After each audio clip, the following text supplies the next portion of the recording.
I want to show you all promising underdogs and favorites that I noticed for UFC Fight Night Lewis versus Nascimento. And trust me, this specific card is full of underdog potential, more than we've seen for a while.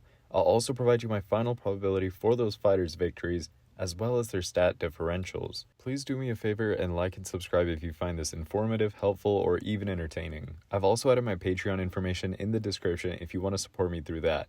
Definitely not required, but it would be very much appreciated. Running this data and editing takes hours every day and week, so I'd really appreciate any support. And thank you to everyone who has shown me support recently. Also, if you like detailed breakdowns and predictions, I do those videos weekly as well for full cards, including for prelims, so feel free to check them out on the channel. Let's go ahead and jump right in. First, let's take a look at promising underdogs. The fighters' names are on the leftmost column, followed by their probability of victories that I presented to you all in the prediction video from earlier this week. These probabilities aren't only based on several data science prediction models that have been trained for accuracy, but also other qualitative information as well about each fighter, such as their momentum, their recent performances, their career's trajectory, psychological factors, training camps, also their skills, their strategies, and even stuff like weight cuts. I also provided the stat advantages for the fighters compared to their opponents. I've excluded stat differentials where one of the fighters has a 0 for their stat, otherwise it's going to be kind of misleading. So let's go ahead and take a look at the first promising underdog. The first promising underdog I wanted to highlight is Rodrigo Nascimento. Rodrigo Nascimento is 8 years younger. He has a reach advantage of an inch. He lands 1.88 more strikes per minute. He has a 3% higher striking defense. He lands 0.67 more takedowns on average. He has a 7% higher takedown accuracy, and he has a 24% higher takedown defense. I actually gave Rodrigo Nascimento a 50.2% probability of victory, and I think he's a good underdog to feature because he has several key advantages over Derrick Lewis.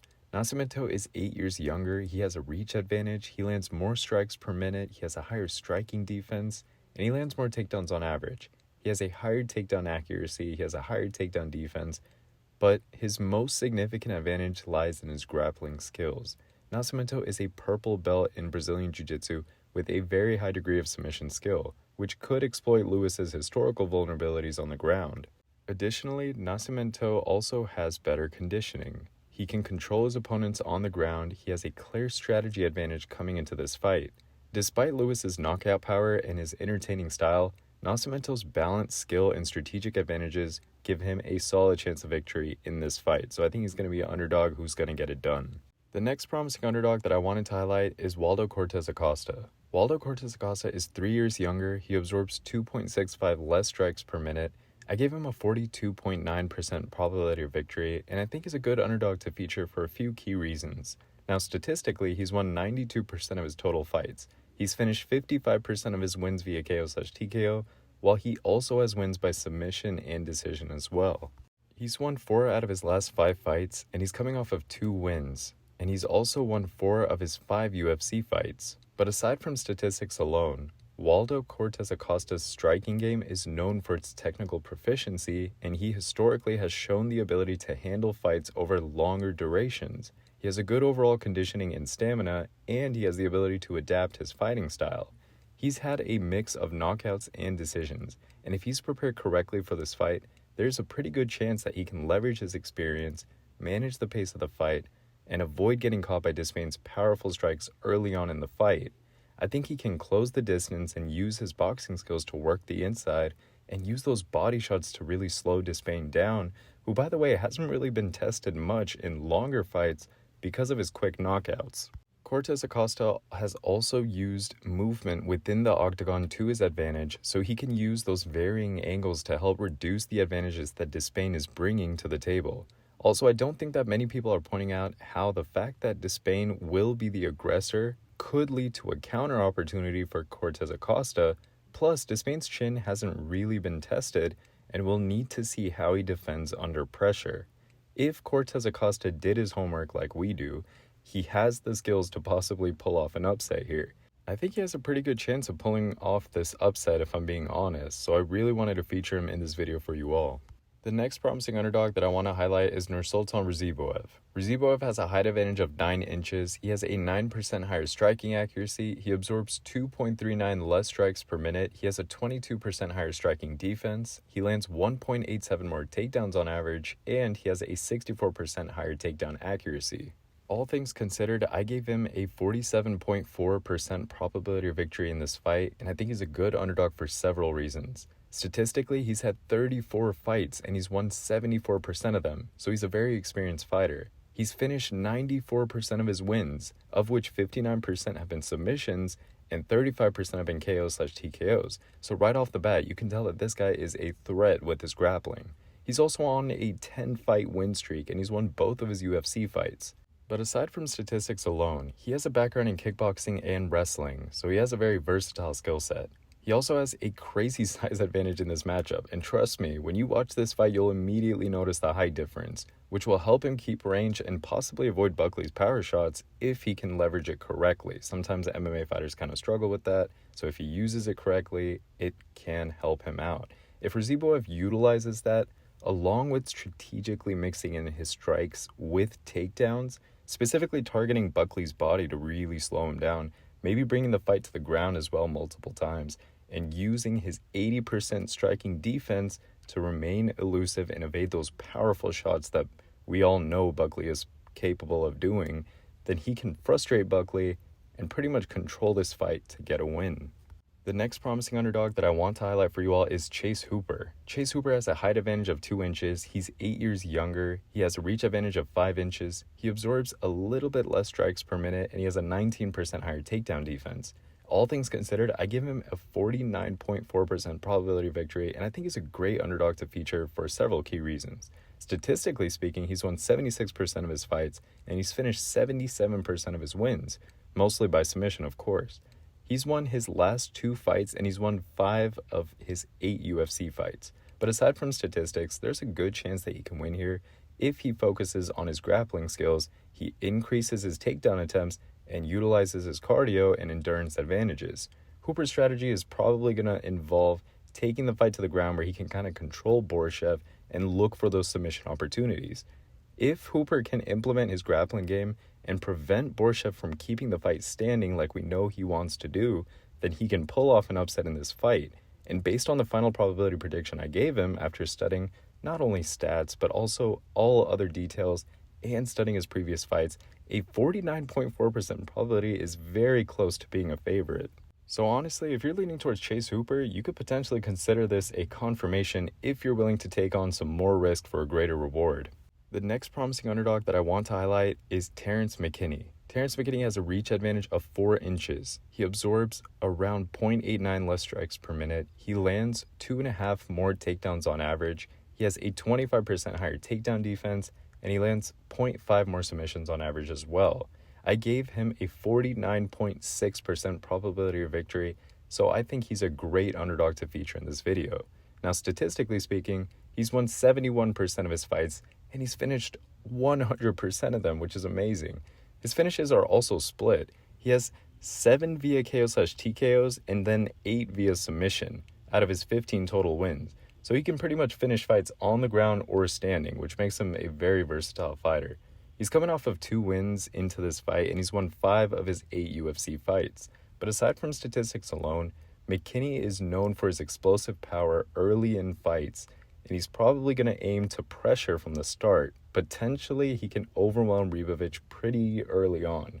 With a background in NCAA Division II wrestling and being a purple belt in Brazilian Jiu-Jitsu, he has a solid grappling foundation, and he can control Ribovic on the ground. He also has a notable submission record and very well may just look for opportunities to lock in a submission if this fight goes to the ground. Now, if McKinney can oppose his game plan quickly and utilize his grappling and ground control effectively, there's a pretty good chance that he can secure this victory. But if you're going for him, just know that Ribovic's striking precision and his crazy power might pose a dangerous threat to him if he can keep the fight standing. So really it depends on how the fight plays out, but there is a chance that he can get it done. The next promising underdog that I want to highlight for you all is Tisha Pennington. Tisha Pennington lands 0.33 more strikes per minute. She has an 11% higher striking accuracy. She absorbs 1.27 less strikes per minute, and she has a 2% higher striking defense. Now, I gave Tisha Pennington a 46.5% probability of victory, and I think she's a good underdog to feature. Statistically speaking, she's won 68% of her fights, most of which she won via decision. And that may not be impressive at first glance, but she does have the ability to neutralize her opponent's advantages and control fights through most rounds and still get the win. Although she's coming off of a loss into this fight, she has been kind of stress tested in the UFC. She's won 9 of her 15 UFC fights, and recently she's won 3 of her last 5 fights, so not bad overall. Now, aside from statistics, here's what my research and observations of her previous fights have indicated. Pennington has a versatile fighting style that includes Taekwondo, Muay Thai, Karate, and BJJ, which could be crucial in handling Richie's Judo and Brazilian Jiu-Jitsu specific based approach.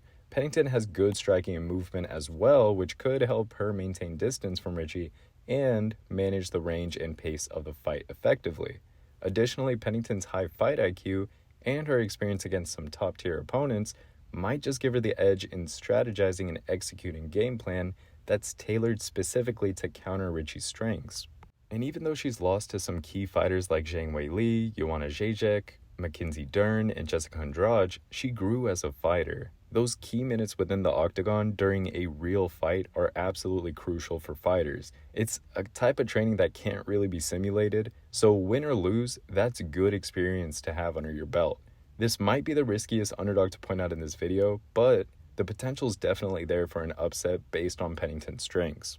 The next promising underdog that I want to highlight for you all is Billy Goff. He's 4 years younger, he lands 3.77 more strikes per minute. He also has a slightly better striking accuracy and striking defense. He lands 3.26 more takedowns on average with a 23% higher takedown defense as well.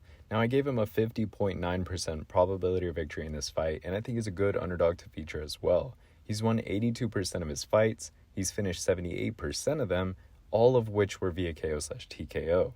He's also on an impressive 7-fight win streak, and the last time he lost was back in September 2019.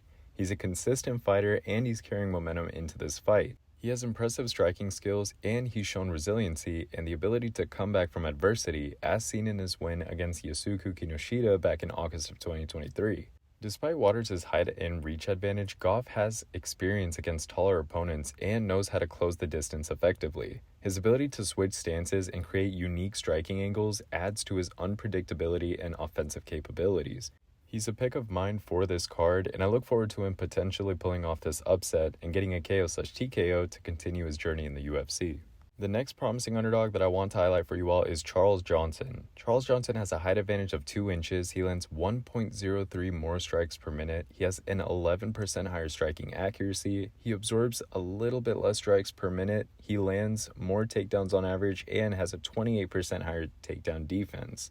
Now, I gave Charles Johnson a 46.1% probability of victory, and I think he's a good underdog to feature. He's won 70% of his total fights. He's finished 64% of his wins, of which 6 were finished via KO/TKO and 3 were finished via submission. He also has 5 decision victories, so he's a pretty versatile fighter. Johnson has a decent chance of winning by leveraging his fighting style and his experience. His blend of Muay Thai and Jiu-Jitsu gives him a versatile skill set in striking and grappling, with the ability to adapt his approach based on the fight's flow. His experience and resilience makes him a well-equipped fighter to handle the pressures of high-stakes fights. Johnson has shown solid all-round capabilities in recent fights, particularly in striking accuracy and defensive skills, which will be pivotal against a fighter like Hadley. Now, Hadley is known for his submission skills, but he has struggled with takedown execution in the UFC, which might be a disadvantage against Johnson's striking skills. Johnson's strategic advantages lie in his striking and his stand-up game, his defensive skills, and his experience in diverse conditions, and potential to counter Hadley's grappling focus. By exploiting these strengths, Johnson can control the fight's pace and the location, potentially leading to a victory over Hadley and pulling off the upset. The next promising underdog that I want to highlight is JJ Aldrich. I'll be honest, I think this one's actually the most riskiest pick, more than Pennington, so please approach this one cautiously, but I still wanted to point it out to y'all, of course, because I love sharing my work and my research with everybody. Statistically speaking, JJ Aldrich has the height advantage of an inch, she has a reach advantage of 3 inches, she lands 0.78 more strikes per minute, she has a slightly better striking accuracy, she has a 14% higher striking defense, and she has a 10% higher takedown defense. Now, I gave JJ Aldrich a 40.5% probability of victory, and I think she's a decent underdog to feature. She's won 68% of her fights, of which most have been via decision. She's coming off of 2 back-to-back wins, and she's recently won 3 out of her last 5 fights, so not too bad, right? She can capitalize on her striking and grappling, and looking back at her fights, her strengths really lie in her striking accuracy and her composure. Her defensive skills are also really good, as well as her conditioning and the overall experience that she brings to her game. Her position may have an effect on Hardy, and she's been tested with some high-pressure moments where she's still made strategic decisions going in her favor. And because of her defensive game and her good conditioning, she can keep a high pace going and pressure throughout the fight, potentially exhausting Hardy in the later rounds. Now, I think that this one's a bit of a toss-up, but I wouldn't count Aldrich out. I think there's an opportunity here for an underdog win as well. This card honestly is full of underdogs that have good potential of pulling off upsets. There's a lot of 50-50 type fights in this card, so we'll see what happens. But let's go ahead and look at promising favorites, which I've chosen through 3 main criteria.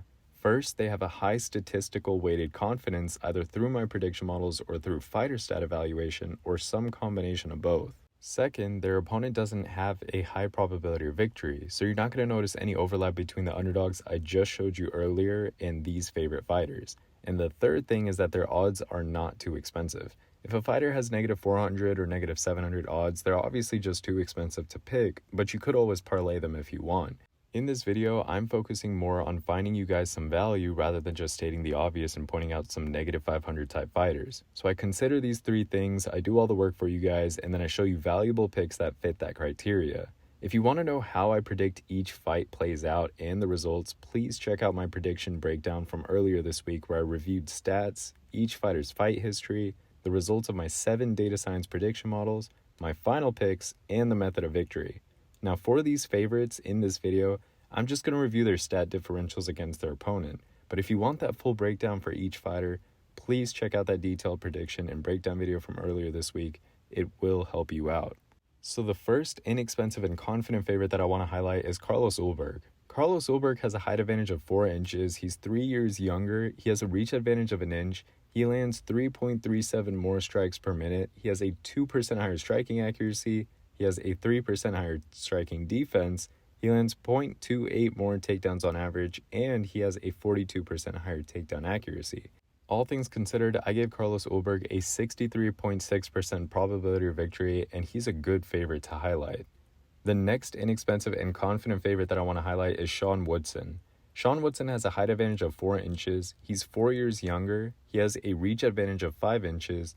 He lands 1.24 more strikes per minute. He lands slightly more takedowns on average, and he has a 20% higher takedown defense. All things considered, I gave Sean Woodson a 61.3% probability of victory, and I think he's a solid favorite as well in this card. The next inexpensive and confident favorite that I want to highlight for you all is Mateusz Rebecki. Mateusz Rebecki's 8 years younger. He lands 0.65 more strikes per minute. He has a 16% higher striking accuracy. He absorbs 1.41 less strikes per minute. He has a 7% higher striking defense. He lands 3.45 more takedowns on average. He has a 50% higher takedown accuracy. He has a 3% higher takedown defense. And he lands 0.9 more submissions on average as well. Now, all things considered, I gave Mateusz Rebecki a 65.6% probability of victory, and I think he's a great favorite to feature in this video. The next inexpensive and confident favorite that I want to highlight for you all is Kevin Jousset. Kevin Jousset has a height advantage of 2 inches. He lands 3.15 more strikes per minute. He has a 7% higher striking accuracy. He absorbs 1.58 less strikes per minute. He has a 5% higher striking defense. He lands 0.84 more takedowns on average. He has a 35% higher takedown defense, and he lands 0.6 more submissions on average. Now, all things considered, I gave him a confident 69.2% probability of victory, and I think he's a great favorite with a good chance of winning this weekend, especially considering his training, his team, and his skills. And that pretty much wraps up this video. I really appreciate you all watching and being so supportive. Please make sure to like and subscribe for me, and check out that Patreon if you want to support me through there for $5 or $10 a month. Your support keeps me encouraged and motivated to continue running all of this data and analysis and providing you all of the insights that I absolutely can. So thank you all for watching, and see you guys in the next one.